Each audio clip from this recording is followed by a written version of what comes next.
coverage. He understands depth, where he needs to be. Like, he's been like under the radar for a while now. Giants cornerback James Bradberry is an NFL anomaly. A shutdown corner hiding in plain sight. Fastball over the middle, intercepted by Bradbury. After 4 seasons in Carolina, he made his Giants debut in 2020. Gonna hustle to the ball. Throws it right, batted away, incomplete. He's gonna tackle. What a play there by Bradbury. He knows when to press. He knows when to play off, and he's been consistent. Heineke, Gibson, good play by Bradbury. Heineke throws, and he's picked. Bradbury. And Ryan to the outside. Looking for Ridley. Play. Bradbury is making a name for himself. He's the guy who covered every big receiver in the league. He was third in the league with 18 passes defensed in 2020. Bradbury closed on the ball beautifully. Pass deflected and intercepted by the Giants. And led the Giants with 3 interceptions. Intercepted by Bradbury. And he got both feet in. Intercepted by Bradbury. I like his game, man. Receiver screen right. Lockett makes the catch. Fumble the football. Ball is...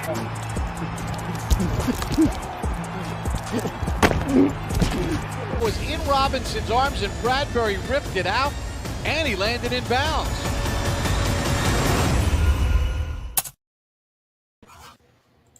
What's going on, everybody? Happy Wednesday night. It is the All About the Birds weekly report, and finally, the Eagles have gotten on the board in the free agent market in the secondary. I am Chip for the Birds, finally back after a couple weeks break just because of baseball schedules and kids and things like that. Joined, as always, by Mr. Steady himself, Johnny U at Johnny U 9322. Johnny, what is up, my friend? Oh, it's great. You know, the Eagles got their CB2. We've been calling for it. We've been asking about it. We needed it. And how he came through, signed James Bradberry today.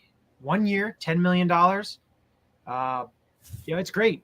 Him and Darius Slay, 1-2 punch. And then you got Avonte Maddox in the slot. So to me, that's a hell of a 1-2-3 punch in your secondary that we have not seen for a long time. Agreed. And the way that I'm looking at this, and I like a lot of people I saw on Twitter and everything, talk about, oh, he got burned by CeeDee Lamb and all this, bull, because last week I detailed it with Mike, and, I'm going to run it down with you. So last year, the receivers that he went up to, basically his target share, the snap share of receivers he went up against. So Cortland Sutton, 4 catches, 49 yards. Terry McLaurin in 2 games, 4 catches, 73 yards. Calvin Ridley, 5 catches, 41 yards. CeeDee Lamb, 2 catches, 55 yards. Robert Woods, 4 catches, 44. DJ Moore, 2 for 16. Mike Evans, 8 for 76 on 14 targets. Devontae Smith, 2 games, 5 for 78. Mike Williams, 3 for 49. Michael Gallup, 3 for 31. And Allen Robinson, 1 for 10. And he also had 18 pass deflections, which was 3rd in the league. He's had 35 in the last 2 seasons. So he's around the ball a lot. Mm-hmm. And here's the thing for me. And by the way, Chris, what's going on? Julie, what's going on? Maddie, what's happening? We see comments rolling in. Thanks for tuning in. As always, we appreciate you. The thing with me with Bradbury is this. Look, last year, we went out and we got the biggest free agent name on the market as far as corners go. We got Steven Nelson, right? We got him really late, right before training camp, if I remember correctly. Yeah, so it was in July. I think it was either right before. I think it was right before my birthday. That's how I kind of remember. And he was the biggest fish that was left out there. Correct. Because we had missed every which way because we were trying to settle in on, the head coach and the defensive coordinator and this and that. So it was kind of like that secondary position was an afterthought. Going out and getting Bradbury in May and letting him develop over the course of, training camps and voluntary workouts and getting in there. and letting him know that he is a value part of this team. The idea that we have Darius Slay on one side and Bradbury on the other. Look, maybe Bradbury did lose a step, because I know that's what a lot of people on Twitter are saying. Maybe he does get burned every now and then, fine. But it is a no-question step up from what Steven Nelson was last year. Steven Nelson was a huge bust last year. The fact that the Texans paid him any money is mind-boggling to me. Absolutely mind-boggling. He's not a press man corner. He doesn't have the speed. He was a liability. He's not a terrible player. No. By all means, he's not. He did nothing. He did nothing last year. Steven Nelson did nothing last year. He was better than what they had. And what they had, which was nothing. Was not very much. And James Bradberry, 6'1", 212, a long corner, can play zone. He can do a number of things. And just be aware, this Gannon defense, if you go back and look at the end of the year, kind of what they did defensively, schematically, and what they're going to be doing this year, you're going to see a lot of 5-2 schemes with a lot of 3-4 concepts. The thing about it is they're going to be so interchangeable because they're going to have the personnel. Having a guy like Darius Slay and James Bradberry. And the thing I mentioned last week was, say Darius Slay goes down with an injury, say something happens. You're asking me last week about this. I'm like, okay, well, you have Avonte Maddox. We're in trouble. Last week, we're in trouble. Zach McPherson, Tay Gowan, Kerry Vincent, Mac McCain. What do we really have? And we don't know. And my thought of it now is you have a guy like James Bradberry that could step up. And yes, behind him, you still have some question marks, but you have these two solidified corners, 1 and 3. 2. You can say 3 because you have Avonte Maddox in the slot, which is where he needs to be. Avonte Maddox is a nickel corner. And the fact that we were going up until today, the fact that we were willing to go into the season with Darius Slay at the 1, Avonte Maddox at the 3, and Zach McPherson at the 2, it wasn't going to work. So you knew a move was coming. And honestly, you knew it was going to be Bradbury again. The Eagles, what I will say about this team this year is that they have not done a really good job of holding their poker face. You kind of knew every move that they were going to make, with even the A.J. Brown move you knew was going to happen. Because they were. I'm okay with that. But I'm okay with that. They were interested in the Marcus Williams, in the Allen Robinsons, in the Robert Woods. Their name was out there with a lot of these players. Now, you're looking, I'm thinking about this offseason and what Howie has done, bringing in a Bradbury, bringing in all these players, A.J. Brown, drafting guys like Nakobe Dean. Hassan Reddick is an Eagle. Hassan Reddick. And don't forget that. You have all these players. And to me, it's a little bit like 2004. Now, the team is a lot different than what it was. 2004, they were just a step away. But the guys they got that year, in a Terrell Owens, in a Javon Curse, bringing Jeremiah Trotter back, signing Dhani Jones, being able to draft a guy like Sean Andrews. They did a lot of – it was a huge splash of an offseason. And I feel this offseason, it is an absolute huge – they've had offseasons like the Dream Team year and along the lines of that. I'm just saying, they've had offseasons where they've – Asante Samuels and like splashes that they've had 1 or 2 guys. Right. But this year, they've had – such a plethora of players, and what they're doing, it's just it's I also think to your point is, yes, they have a plethora of players that they want, but they're also not going out and paying these ridiculous market prices for these guys. Did we want Christian Kirk? Maybe, but he got way more money than he's worth. Way more. Was there a lot of talk linking us to Deshaun Watson? Sure. But the haul that it took to get him was absurd. You didn't at any point with your Reddicks, with your Kaiser Whites, with your A.J. Browns, with your now Bradburys, you didn't break your team going to get anybody. And you got guys who are proven in this league, who are about the team. Look, Bradbury literally said he came here because he wanted to win. He wanted to win now. He looks at this team and he sees us on the way up. He likes the fit, the scheme fit, how he would fit his defense, and that's huge. And a lot of people made it as, oh, the Eagles can't get anybody, and there's no free agents that want to come to Philly. Nobody wants to play with Jalen Hurts. Well, they said that about wide receivers. They said that about wide receivers. They said about there's been a lot of guys, with the guys like Marcus Williams, they're being so close. Allen Robinson, they're being so close. These players that they were close, but they weren't close enough. It just, to me, it's just they've made a full 180. If you asked an Eagles fan the first 2 or 3 weeks of free agency how they felt about the offseason, there was a lot of, wow, they can't do anything right. They can't get any guys. And look what they did. It's the offseason is the offseason. It's just a couple weeks. It is a couple months.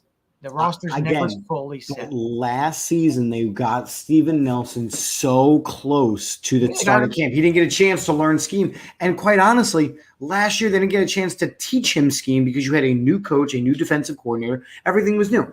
Getting Bradbury in right now means he has a whole summer to get ready. And your first thought was to mention, well, what happens if Darius Slay gets injured? While that's true, I look at it and I go, my God, we've got 2 corners who both can cover the best wide receivers on their teams. Yeah. And just talking about the NFC East, when you've got a guy like CeeDee Lamb and a Michael Gallup, those are 2 guys that you can cover. Yeah. You got a Terry McLaurin and whoever else Carson Wentz is going to overthrow or underthrow. You've got a bunch of big-name wide receivers in New York and no quarterback to throw. You've got a team that – yes or no, in our 2 early predictions, are the Philadelphia Eagles the best team in the NFC East? After today's move, right now on paper, they have leaped the Dallas Cowboys. Agreed. I don't care what you say and what Dallas has done. You have to look at the offseason. The game is played on the field. We know that. But if you look, case in point of who the Dallas Cowboys have lost. Yes. And what the Eagles have gained. Look, the Eagles replaced Steven Nelson with James Bradberry. They replaced Alex Singleton with Kaiser White and N'Kobe Dean. Jimmy's comment here is great. Nelson was the Alex Singleton of quarterbacks, in your opinion. Great comment, Jimmy. You replaced Jannard Avery with Hassan Reddick. You've upgraded to A.J. Brown. You look at Dallas. They've lost Amari Cooper. They lost Cedric Wilson. They lost Connor Williams. I think the Cedric Wilson thing's going to be big. Yeah. Let's call it like it is. That guy was starting to come on strong last year. He won me a couple fantasy games as like a 4th-string wide receiver. Yeah. Dude played huge. That's a big loss for Dallas. The other thing with Dallas, and again, we're going to talk about this. We have a whole offseason. We have preview shows coming up. That's fine. I personally feel that Dallas missed an opportunity to win Super Bowls and playoffs and things like that because they didn't. I mean, at one point they had one of the top cornerbacks in the league. They had one of the best running backs in the league. They had arguably the best offensive line in the league. They had all these things, and they went nowhere. And now you've got an aging offensive line. You have an exiting offensive line. You have an Ezekiel Elliott who can't find the field. You've got a Dak Prescott who is actually losing quality wide receivers. All they have right now is Micah Parsons on his way up. Everyone else has reached their peak and is either going to stay or plateau down. They have work to do because they underachieved last year with the roster that they had. They had the division, they won the division, and they lost to Jimmy Garoppolo and the 49ers at home. So, that's on them. But again, what Howie Roseman has done this offseason to revamp and remake this roster is something that you can't just say, well, he's made some good moves. You have to really look at it in the context of what they lost to what they've brought on, what they upgraded to. They've hit that upgrade button. On the computer, you see that upgrade button, that meme with the upgrade. And it's you have to be able to give Harry Roseman credit. I know he's made his mistakes. He's made bad draft picks. All GMs have. But this offseason, he's really climbed back up to the top to be able to, make these moves. Now, of course, they have to play out on the field. We have to be able to see the growth of certain players. that they have on the roster, and they need these guys who they've got to live up to their contracts. We know that. But as of right now, sitting here tonight, you have to be able to like what you're seeing. And I'm liking what you're putting on the screen. I had to do it. I had to do it. And that's just some of the moves. It is A.J. Brown, James Bradberry, Hassan Reddick, Jordan Davis, and Nakobe Dean. Who you got a first-round talent in the third round, which means, again, if you go by my recommendation of when people are supposed to be contributing members, he has a chance to kind of heal up whatever's going on with him, learn a system, and then be dominant. Kaiser White, Jason, I agree, could be a very underrated addition. And by adding him, you have added a key member of a special teams as well, which is you cannot undersell the importance of special teams. You can't. Listen, Chip, you have to also look at it this way. When have the Eagles had this Jimmy's comment right here, actual linebackers? You have TJ Edwards, you have Kaiser White, you have Nakobe Dean, you have Davion Taylor. Can't forget about Davion Taylor. You have Hassan Reddick playing both line and linebacker. Yeah, so you have actual linebackers that can play, and it's something that we've asked for. And it seems like the Eagles fans have kind of pushed Tyree Roseman into a corner and told them you better acquire someone or something's going to happen to you. And he said, "Okay, I'm going to acquire some players." So, for me, we all have spent our time ripping Howie a new bumhole. We have done it, and rightfully so. Yeah. And I am not saying that again, Milton Williams, thank you, Jimmy, another one we have who, again, is just simply learning and growing and was dominant at points last year. We have all spent our time ripping Howie Roseman when he has deserved it. We have also, over the last 2 seasons, spent our time giving him props when he deserves it. So how much of this, and again, I agree, Jason. If it translates to the field, that's amazing, because that's what we expect. On paper, this team got considerably better. Yeah. Conspiracy theory: how much of the mistakes that were made were Doug Peterson and Chip Kelly's faults? Well, I can kind of counter what you're saying though, and say, does Howie Roseman and Jeffrey Lurie have a lot more trust in Nick Sirianni than he does in Doug Peterson in terms of talent evaluation, in terms of players on the field, in terms of how they scheme I want to run?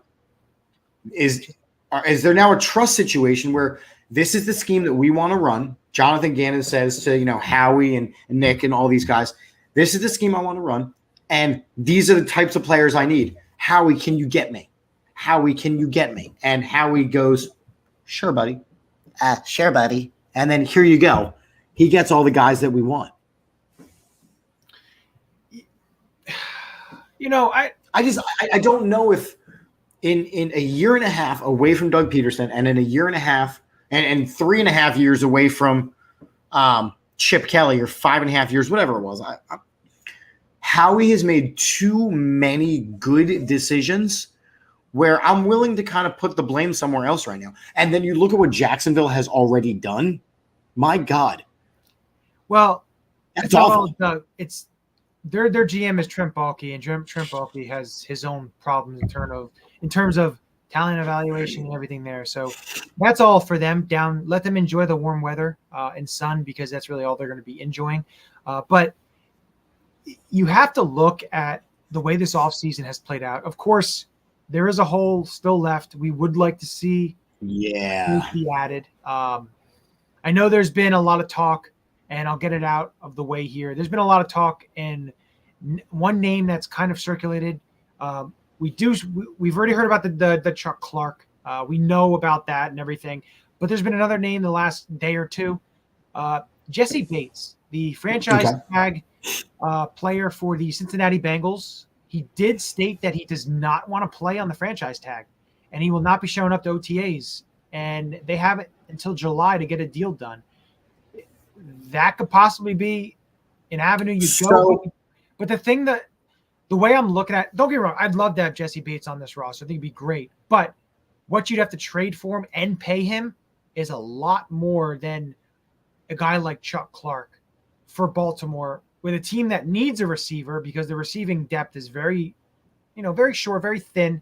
It would be a lot more cost effective and in terms of salary wise effective as well. But I agree with Jason here. There's no money for Bates. And I think the other thing that you have to honestly put into perspective is this team is starting to put the people on this field and on this roster that are buying into Nick Sirianni's message, guys that are taking pay cuts to bring in other guys, putting the team before player. A guy like Bates. Did you see the video of them shooting basketball? Like all the players they're shooting and like it's just the vibe. It's just a guy like Bates who right now is on a Super Bowl appearing team. Yeah, costs money. Who is saying, no, I'm not going to do the franchise tag for a year. I don't necessarily want him. I would rather a guy who, you know what, the team can't afford you and you move on amicably, much like the Bradbury situation. Listen, I'm all for, and I've mentioned it multiple times, you know it, I'm all for getting a guy like Chuck Clark. Yeah. 27 years, just turned 27 years old. Bring him in on a 1-year prove-it deal. He's from Philly. His cap hits like $4 million. He's not going to cost you a ton of money. He can do a number of things on the field, and he's played for the Baltimore Ravens, and he's better than Marcus Epps. He's better than Kayvon Wallace, and he's better than Anthony Harris. But I just think going into the season, you lose Rodney McLeod. Going into the season, not adding another player because you want to kind of see what you have in Kayvon Wallace. Like, don't get me wrong. I want to see him blossom and be a player we kind of thought he was going to be, but it doesn't always work out that way. And you have Jared Maiden, who was on the practice squad last year, Andre Chachere, who's more of a special team player, and you have Anthony Harris and Marcus Epps. Marcus Epps played a rotational role. Don't get me wrong. He played great last year. He played well. But he was asked. But can you take a hit at safety because your corners are so strong? Well, they can just go in the season with these two guys because the way they're going to play defense is they're going to play the safeties up high. They're going to play different because with their defensive line now, having a guy who's 6'6", 340 pounds, along with Fletcher Cox, along with Javon Hargrave, they're not going to have a defensive lineman getting blown off the ball. Like there was a couple of clips in Detroit where they had Tui Pelotu as the nose tackle, and it was not very, very good. So they're going to be able to do that. Let the linebackers roam free. It's the defensive concept of what they want to do and what Jonathan Gannon wants to do has all been basically just look at the offseason, the additions that they've made. It's gearing to what he wants to do. A 5-2, 3-4. They're going to be playing a lot of, like I said, go back and watch some game tape or whatever of the Washington game last year, towards the end of the season, the end of the year type of game, especially the Washington. As they started to figure it out a little bit, They started to do a lot of things that were pretty tantalizing, and you're looking at the players that are on the roster now, what they can do with the type of stunts and the type of blitzes and the type of things that they were doing in their scheme wise. And like Jonathan Gannon said, their scheme basically they don't have a scheme. It's a hybrid, like Jimmy says here. It's a hybrid defense. They can do so many different things. They can mold their defense to what their players do. And now you probably know this better than I do. When was the last time that our base defense was a 3-4 defense? The base defense last time it was when Chip Kelly's last year with Billy Davis was a defensive coordinator back in 2015. And they did not have the players to do it. They didn't. The guys they were bringing in were not contributing at all. They did not have the personnel. And I think that for some people is going to throw us off because in Philadelphia, we're used to having 4 down linemen, 3 linebackers, and 4 guys in the backfield. Like I said, you're going to see a lot of when I say 5-2 scheme, it's going to be your normal 4 defensive linemen and then Hassan Reddick standing up at the edge that Jannard Avery was doing a lot last year. He was doing it, he just wasn't doing it well. It's going to be a lot different with Hassan Reddick there. And you're going to be able to do so many different things. I love this comment, Jimmy. Yeah. Quarterbacks are going to be seeing ghosts against us. Yeah. And remember, you can kind of add Brandon Graham as an addition as well. He's coming back. He's coming back, and he says he's healthy. So you're able to bring him into the defense. He doesn't have to play 85% of the snaps. They can rotate with him. Yeah, I understand Derek Barnett isn't the best player, but again, if you're rotating him in, he still does get pressure on the quarterback. So yeah, he doesn't get as many. He has to in order to hit him late. He has to get pressure on the quarterback. Exactly. But like I said, I think it's a good problem to have when you have all these guys and to be able to rotate these players and to be able to have these. You can't undersell the fact that Fletcher Cox is getting older, Brandon Graham is getting older. You got to replace these guys, and to replace him with a guy like a Milton Williams, to replace him like a guy like a Jordan Davis. If Barnett can get his crap together, to replace him with a guy like a Derek Barnett, we're not adding bad players. We're adding guys that are solid football players and are going to be solid football players in this league. So it's a great problem to have. Yeah, exactly. Jimmy, just keep Derek Barnett off the field on third down. I agree. And Jason's saying that Barnett's a good rotational player. Again, I agree. We've got these pieces that you can rotate in and out. Jimmy makes a good point. Derek Barnett does do very good against the run. He's a very good run defender. So, like I said, you can do so many things. You have Jordan Davis in the middle of that defense. You have Javon Hargrave that can play the zero. I forgot Javon Hargrave. My God, we're loaded. Exactly. You have Fletcher Cox that can do a couple of – Fletcher Cox can play any position on the defensive line. Brandon Graham can move up inside on passing situations. There's so many things that they can do, and it's just fun to be able to think about what Jonathan Gannon can do with this defense and what they're going to be able to do. Now you're adding a guy like James Bradberry, and you have a guy already in Slay and Avonte Maddox. And worse comes to worse, Avonte Maddox can drop back to that safety position. He's played, plays here and there. It's not great, but he can do it. Or you just go out and get someone. But they might, but they also might not. The fact of the matter is that they do have to evaluate young talent, and Nick Sirianni, as he showed last year, loves to coach. That's why when Jimmy asked this question, why do you think they've signed all these wide receivers? I think we have like 12 now. Number one, you need practice squad bodies. Number two, you need training camp bodies. And number three, Sirianni played wide receiver. He wants to coach wide receivers.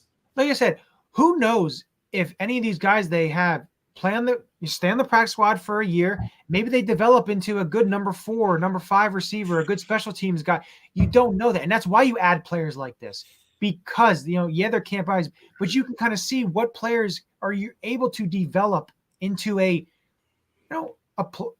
good player, a decent player, a player that can do their role, do their job. And bringing in these guys with low expectations and only on the way up can they go is so much smarter to me than continually bashing your head against a Jalen Reagor and bashing your head against a J-Jaw, guys that are first and second round draft picks that are just not going to pan out. So get some of these low risk, high reward guys. You never know. And if people don't know who we're talking about, they added Carrick Wheatfall, who was a tryout player from Fresno State, rookie receiver, and they claimed Josh Hammond off waivers from Jacksonville. So those guys are added to the wide receiver room. Again, hey, if they end up on the practice squad, they have a year to learn the system, to be in that receiver room, to get reps on the practice field, to help themselves grow as NFL football players. So not every signing is going to be a James Bradberry like we had, but also I want to kind of bring up really quickly the schedule, because I want to kind of base it off of what we saw last year with the defense. So last year with the defense, they struggled against high-quality offenses, high-quality quarterback play. If you look at the schedule, now we knew what teams were going to be, basically what the Eagles were going to be playing. Correct. But look at the quarterbacks this year. I'm going to only, I guess I'll point out all the guys for you. So in the NFC East, We have Dak Prescott twice. We have Daniel Jones, and we have Carson Wentz. Dak Prescott, I would probably say, is the best quarterback out of those guys, of course. Yeah, no kidding. So the first game, you have Jared Goff. Kirk Cousins is what he is. Trevor Lawrence. He's a good quarterback. Obviously, he's good enough for them to keep giving him money. But he also has huge weapons that he knows how to get the ball to. So Trevor Lawrence, again, he's still a young quarterback. He's going to be learning a new system with Doug Peterson when they play him. Kyler Murray he's a top 10 quarterback, almost around that end of the top 10. And DeAndre Hopkins, I believe, is still suspended by that point. Yeah, that's week 5, so he is still not going to be able to play. The Steelers, it's going to be, is it Mitch Trubisky? Is it Kenny Pickett? Is it Mason? It'll still be Mitch Trubisky by that point. I expect Pickett to take over probably around week 9, week 10. Texans, Davis Mills. Colts, yeah. Matt Ryan, older Matt Ryan.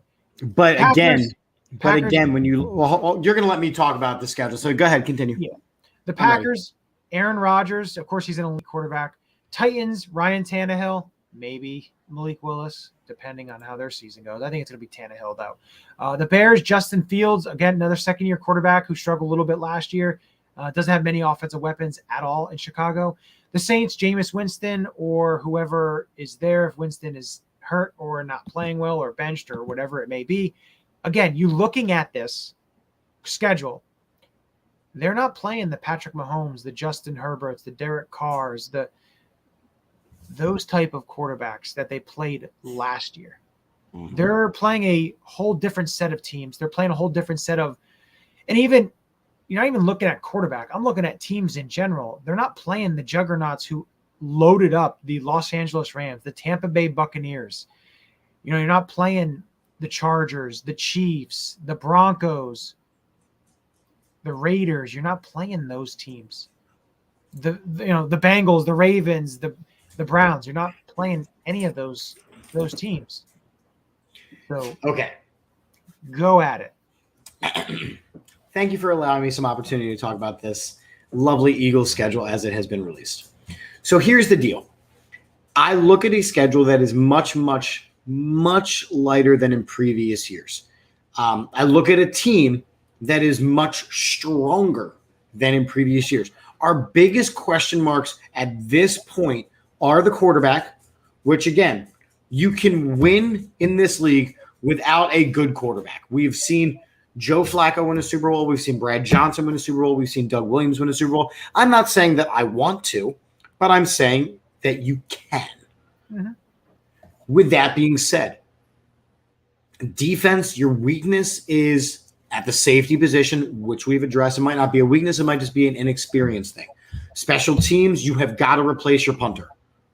You have to replace Aaron Sipos. He had a terrible, terrible second half of the season to the point where he's actually a liability.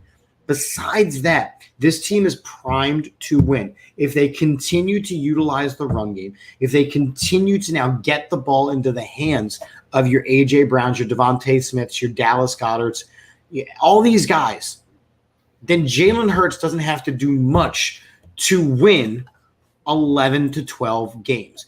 And as you see, as Jason said, the schedule does set up nicely for us. So within the first 5 weeks, you've got the Lions, the Vikings, the Commanders, the Jaguars, and a maybe Kyler Murray-less and DeAndre Hopkins-less Cardinals team, and then Dallas in week 6. There is a very real possibility that going into the bye week, we are 4-2 and maybe 5-1. Yeah, and you know what? It's something that we have not seen the Eagles do. Start off strong, start off fast since 2017? Here's the thing. There have been so many times that we have played to the level of our opponent. So if that's the Eagles team that wants to come out, then we're going to struggle against the Lions. We're going to struggle against the Vikings. I don't see us struggling against Washington because there's too much bad blood. I don't see us struggling against the Jaguars because they're going to want to show up Doug. I think you have to just be a little wary of Washington because they're not a awful, terrible team. They still have a good defense. They have some weapons. You can't overlook them. You can't, but at the same time, by week 3, they could easily be Carson-less at that point. I don't know when he's going to allow the field at FedEx Field to end his season, but it will happen. I would be very, very surprised, and I say this here on March 18th, if he plays in the Week 10, November 14th matchup at Lincoln Financial Field. I don't think he lasts that long. We'll see. But also, Mike and I mentioned it last show. I want to mention it quickly to you. 5 primetime games. It does show you that. I hate it. But what it shows you, whenever you get these primetime games, it shows you that the NFL thinks a little bit highly of the Eagles. When you look at the primetime games, they put teams on primetime, start season before the flex weeks and all that kind of stuff. Last year they had 2. So, but again, but you have to also look at some of these matchups, right? So you knew with a 100% certainty that Carson Wentz returning to Lincoln Financial Field was going to be a primetime Monday night matchup. Mm-hmm. That was easy.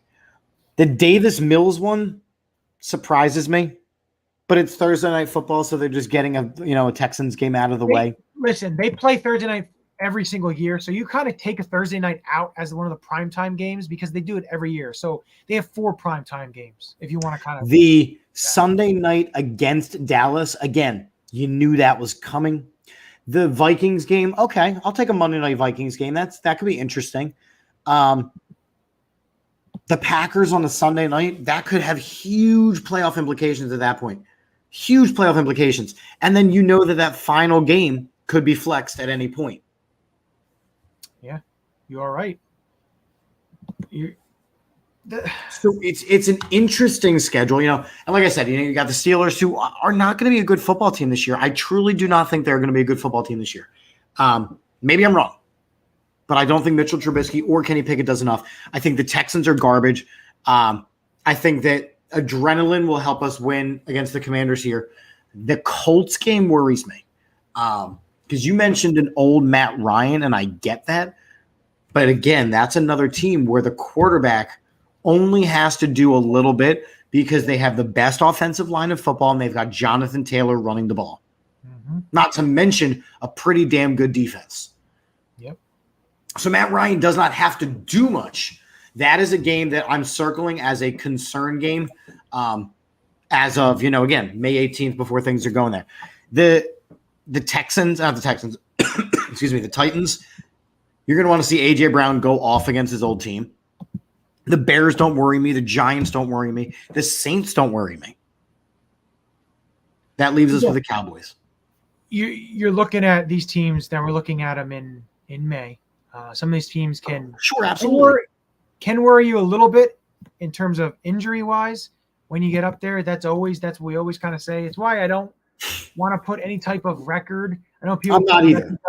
I'm saying games of concern until we get to August, when we kind of see the preseason and stuff like that, injuries that start to come up. Then you can say, okay, this is what I think the team's going to be, and along the lines of that. But right now, I'm not given any type of. I will just say I will say these things about the schedule. Number one, with the additions that the Eagles have made and the subtractions that the other teams have made, the Eagles are the best team on paper as of May 18th in the NFC East. That's for starters. I also now think, because of what some of these other teams have done, getting Russell Wilson out of the NFC, I love that. Getting Devontae Adams out of the NFC, I love that. Whatever the hell the Bears are doing, love that. Having Trey Lance being the quarterback of the 49ers, I love that. Well, it still could be Garoppolo still. It cannot be Garoppolo because they have already said flat out that that Trey Lance is the guy. And Garoppolo is looking to get himself back on the field so that he can get his way out. Well, I think that things are shaping up so that the Eagles can not only be the top team in the NFC East, but as of May 18th can be one of, if everything goes right and they play on the field the way they are designed on paper, they can be one of the top teams in the NFC. I agree with you. I said nobody thought the Eagles in 2017 were going to be that good of a team. Nope. You thought they'd be better than 2016, maybe get a wild card spot potentially. Things are looking up right now. This team, they're building. They're not rebuilding. They're building for the next couple of years. They're getting pieces because they think that they have a chance in this conference to be able to be a contending team. And But for me, and I hear what you're saying, but for me, I don't consider winning the NFC East that big of a deal. Because there's always going to be somebody who wins the NFC East. If a team a couple of years ago was able to win it at 7-9, I don't consider that a big enough deal. Can you compete in the NFC? Well, that's why I said they're a contending team. I didn't say divisional winning team. I said a contending team, which means NFC contending team. That's what I'm saying. Another thing with the schedule before we can kind of wrap this up and go on our merry way is looking at Dallas, Christmas Eve, night game. Well, not night game, 4:25 game.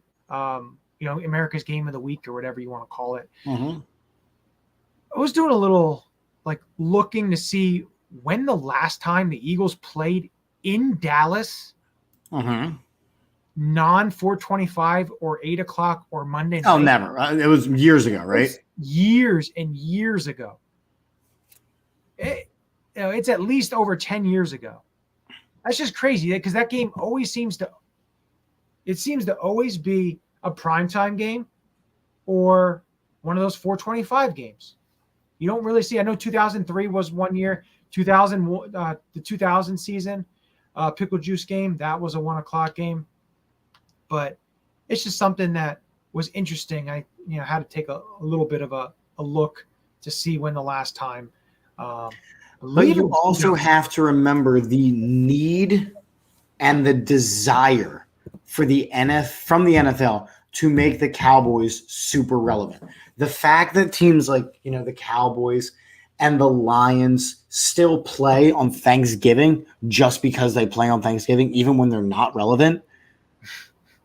At one point, Quincy Carter was the starting Quincy Carter, Chad Hutchinson.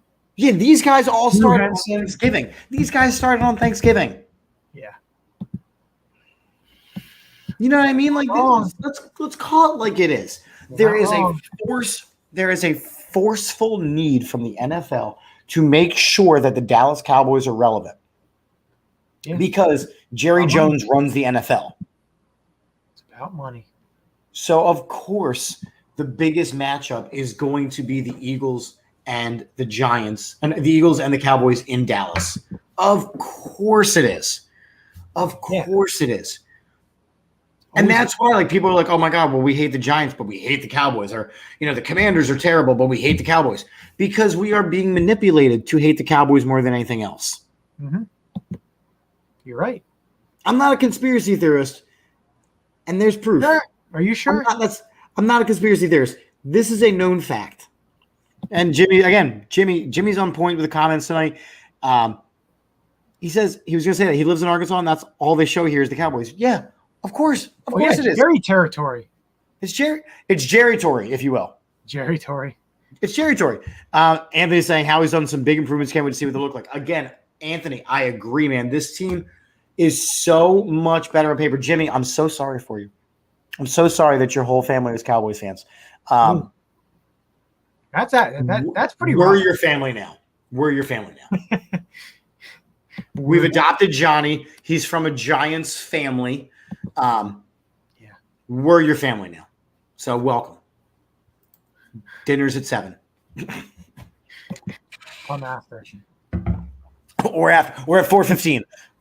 During Jerry time. But 2003. Last time they played in Dallas, 1 o'clock. 2003? 2003. It has been 20 years since this game was a 1 o'clock game. In Dallas, that this game was a 1 o'clock matchup. 20 years. 20 years. Because it's either been 425 or a Sunday night game or a Monday night game. Or a Sunday night or a Monday night game in Dallas. It's like the rule how, Dallas, I think this year it has changed actually, but usually Dallas never has a short week, like play on Sunday or play on Thursday and then you have to come back and then, you play Thursday, that Thursday. It's always they play Thursday and then they play Thursday. And then they get that long extra time off. It's never a shortened week for them. They always what bugs me about this year is that they're going to ruin Christmas for me. If the Cowboys, because it's Christmas Eve, if the Cowboys steal Christmas, wow. We're going to have a problem. Listen, I'm just remember, and that's also the third game because Eagles have 3 straight away games if you're looking at the schedule. I am looking at the schedule. Yeah, they go. Bears, the Giants. Okay, all right, but hold on. Remember, New York isn't really an away game. I'm just saying it's still 3 away games. Yes, they have to get on a bus, but they have to fly to Chicago in cold December and then fly to Dallas on Christmas Eve. Yeah. And then play again on New Year's Day. Mm-hmm. So that is a tough slate of games. However, the Dallas Cowboys had better not ruin my Christmas. And that's all I'm going to say about that. Well, we will see. We will see. But with that, brings us to the end of the show. It does. Can I just say the comments tonight were incredible. Yes. You guys were just firing in comments. Jason, Jimmy, Anthony was getting involved. Andrew, I saw your comment. We're Eagles fans too. We want to make sure that Jalen Hurts is successful, but we also have to keep tempered expectations until he proves it. Maddie got in there. Daniel got in. Again, thank you for your comments. That's what we live for. And like I said, if you want to follow, go to our Instagram, the Facebook where you're watching this from, the Twitter page, YouTube, subscribe, follow us, hit the notifications so when we go live or we post something, you get it first. You can react, you can like, you can conversate with us because that's why we're here. So definitely do that. We're going to have some fun news coming up in the coming weeks, so stay tuned. We'll have some fun guests coming on. We'll get some interviews. We have a lot of things coming up. Don't forget Saturday mornings, Fandemonium airs every Saturday morning. We have a very cool one this week with the winner of the Parks Casino Best Man Cave competition. So make sure, I said Saturday mornings, it's a YouTube exclusive. It drops. Watch it. We're talking to Eagles fans. So if you would like to be a guest on Fandemonium, hit us up in the DMs. We'll get an interview lined up and we'll talk to you about why you love the Birds. Exactly. It's a cool show that we do. Oh, it's awesome. You're getting. I love doing Fandemonium shows. You're hearing these stories and how they became fans on fun moments, everything like that. It's great. And it's the reason, as how we connect as Eagles fans. And I think it's awesome. It's a great concept that Chip put together. And, we just. And Johnny went off running with, like, me and him. Yeah. We are, of the AATBirds team, we are the Darius Slay and James Bradberry. I'm Slay. I'll be Bradbury. I'll be the new hotness. Okay. So does that make Mike Avonte Maddox? Who's Avonte Maddox? Mike. Oh, 100%. 100%. Right. We'll have to let him know. He's the Avonte Maddox. Yes, 100%. That's fine. A lot of great sponsors. Make sure you're checking them out. All the links are in the bio of the show. But again, we have Statement Games, a fun free twist on fantasy sports. Make sure you are checking them out. Of course, the AAT Sports Network.com/shop. We're going to have to come up with a new cool t-shirt for our new dynamic duo of corners. Symbol, the stock market for sports, symbol.com. Use the code AAT Sports when you sign up. And then we got 2 great restaurants, Vinny's Pizza and Restaurant off the Iroquois Trail in the Old Town Shopping Center in Allentown, Vinny'sPizzaPA.com. And, of course, Stuff to the Grills, which is right near them, Old Town Shopping Center in Allentown, stufftothegrills.com, and Triple Threat Bets at TripleThreatWagers.com. Make sure you are liking our wonderful, amazing sponsors who let us do what we do. Yes, definitely go like them. Check them out. Won't be unhappy with them.